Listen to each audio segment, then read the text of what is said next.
Brian met Naomi on a social networking site. A beautiful, stylish woman who looked at him from the photos immediately caught his eye. He checked the information posted about her and realized with satisfaction that she was single. The same was confirmed by her single photo. Brian wrote a message to the young woman in the hopes that she would respond, and so it happened. Communication was easy, the flirting was obvious, and very soon the young people met in reality. Brian was pleased with their meetings. Naomi turned out to be an interesting, quite liberated woman who knew what she had to do to attract a man.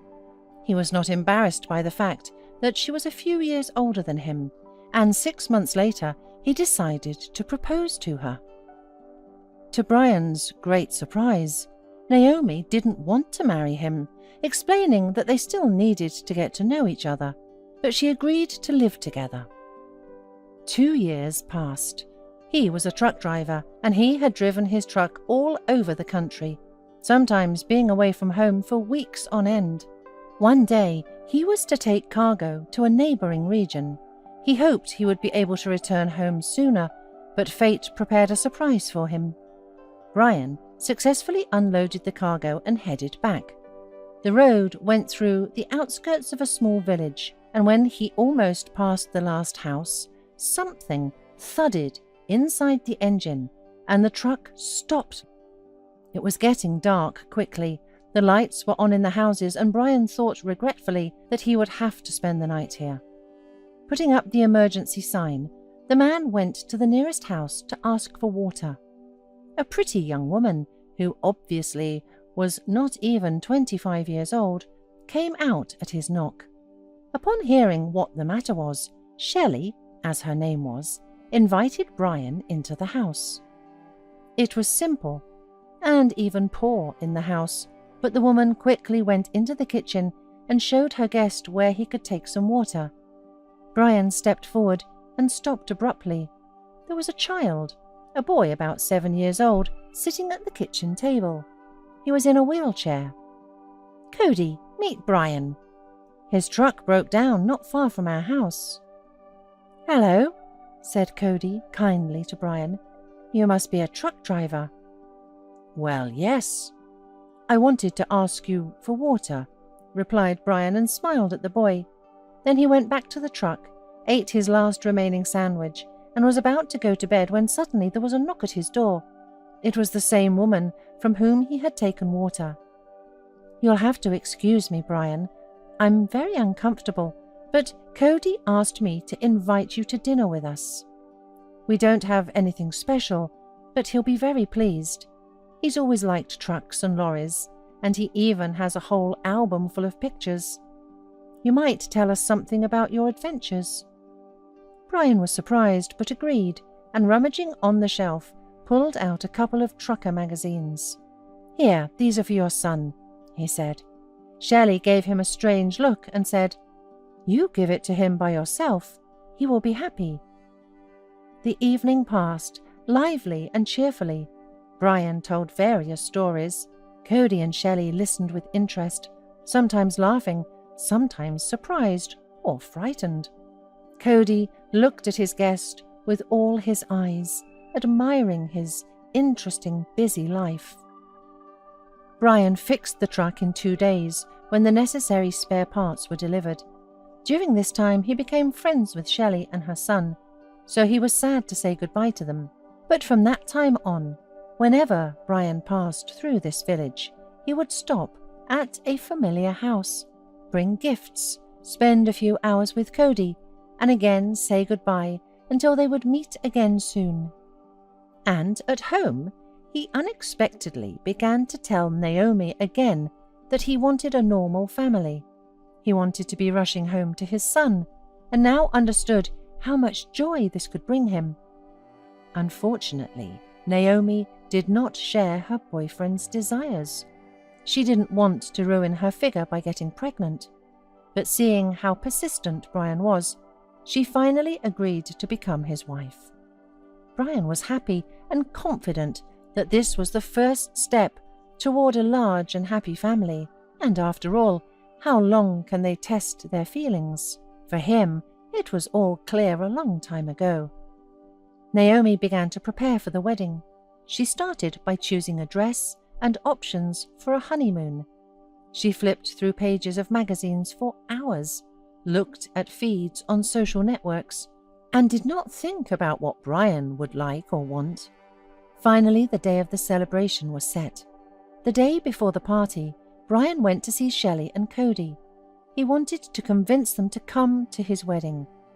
Cody immediately agreed, but Shelley, trying to hide the tears running down, said that they could not come. But Brian was adamant. Moreover, he announced to them that he did not accept any excuses, and right now he would take them with him. "Mummy doesn't have anything to dress up," the boy suddenly confessed. "She doesn't have a pretty dress." "Cody," Shelley blushed in embarrassment. "What are you saying?"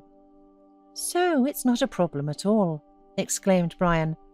"We'll buy everything we need today, and I don't take no for an answer." A few hours later, the three of them walked into a fancy clothing store, and while the salesman picked out clothes and shoes for Shelley, Brian went to buy clothes for Cody. Laden with their purchases, they arrived at the hotel where the wedding was to take place.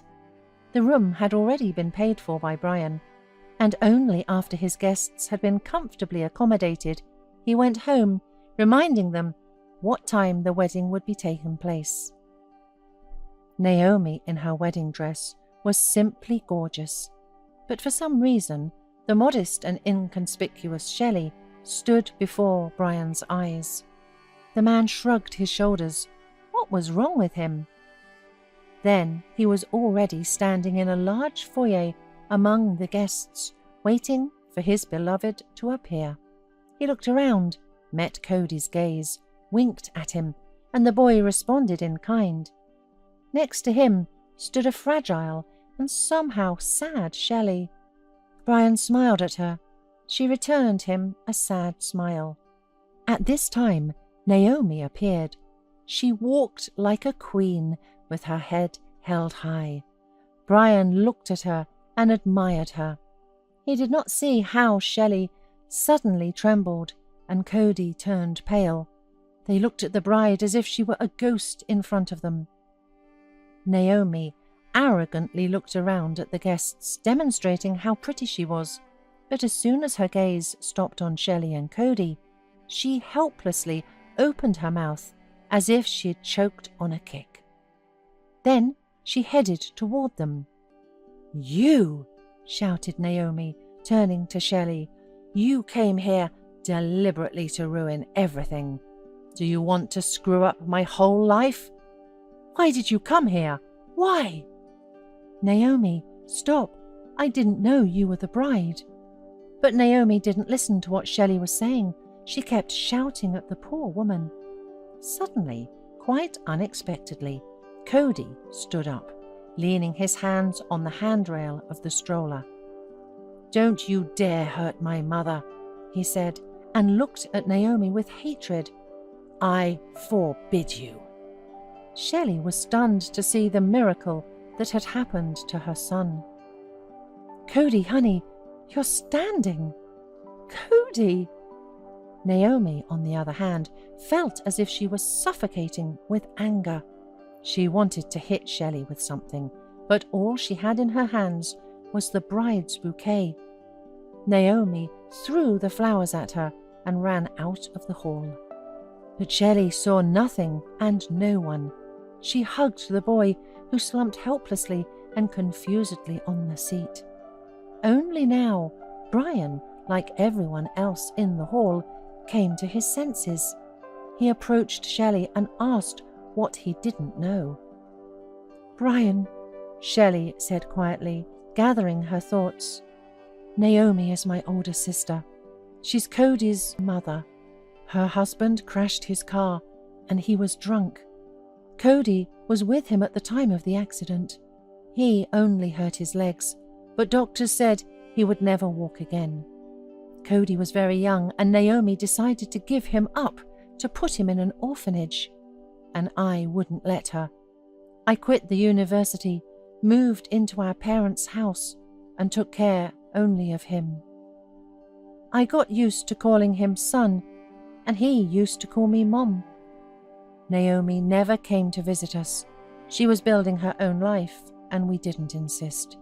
We were quite happy together, weren't we, dear?" "Yes, Mommy," nodded the boy, and Shelley leaned over and kissed him on the forehead. Brian looked around at the guests. They were making noise and talking over each other. Someone headed for the exit. "Dear guests," said Brian, "I ask you to stay and share our joy." He turned to Shelley and said quietly, "Shelley, darling, I beg you, marry me. I will do anything to make you love me and make you happy. And how much I love both you and Cody, I realized only now." Shelley looked at Brian with wide open eyes. She loved him with all her heart, almost from the first meeting, but she could not believe what was happening. "Yes, Mommy, please agree," Cody added, "especially since you caught the bride's bouquet." Shelley only now noticed that she was holding Naomi's flowers. 5 years had passed. Shelley looked out the window and called her eldest son to help. They prepared the dinner table together. Shelley glanced at her watch. "You have a practice at 6, right? You'll have dinner in time. Your father's on his way up. Oh, I see him coming. Run and meet him while I sit the twins at the table." And so, at the big table, Brian was telling his family about how the trip went. Cody, after a quick meal, said goodbye to his father and ran to soccer. The little twins went into the yard to play in the sandbox. Brian looked lovingly at his wife and said, "Well, darling, now tell me, how did you cope with this gang while I was away?" Shelley laughed happily and kissed her husband.